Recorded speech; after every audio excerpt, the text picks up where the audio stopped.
অনেকে জিজ্ঞেস করেন যে ফ্রিজে রাখা যাবে কিনা। জি, কুরবানির গোশত ফ্রিজে রাখা যাবে।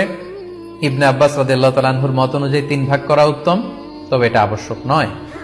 আপনি 1 ভাগ নিজে খাবেন, 1 ভাগ আত্মীয় স্বজন প্রতিবেশীদের দিবেন, আরেক ভাগ গরিব দুঃখীদের মাঝে বন্টন করে দিবেন, এটা উত্তম, কিন্তু এটা আবশ্যক নয়। পুরো গোশত যদি আপনার লেগে যায় আপনি ভোগ করতে পারেন, আর যদি আপনার কাছে অতিরিক্ত গোশত থাকে এটা আপনি আত্মীয়দের দান করুন, গরিব আত্মীয়দের আপনি উপহার দিন, গরিব মিসকিনদের সুবিধা বঞ্চিত মানুষদেরকে আপনি এগুলো দান করুন।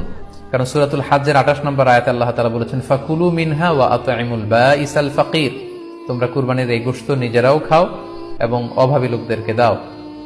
এবং সহিহ বুখারীতে আল্লাহ রাসূল সাল্লাল্লাহু আলাইহি ওয়াসাল্লামের একটি বর্ণনা, আল্লাহ রাসূল সাল্লাল্লাহু আলাইহি ওয়াসাল্লাম বলেছেন কুলু ওয়া আত'ইমু ওয়াদাখিরু, অর্থাৎ কুরবানির গোশত তোমরা খাও, ওয়া আত'ইমু মানে অন্যদের খাওয়াও, ওয়াদাখিরু এবং তোমরা এটাকে প্রিজার্ভ করে রাখো বা জমা করেও রাখতে পারো। অর্থাৎ আপনি চাইলে ফ্রিজে রাখতে পারবেন, আপনি পরবর্তীতে খেতে চাচ্ছেন আপনি রাখতে পারবেন ইনশাআল্লাহ।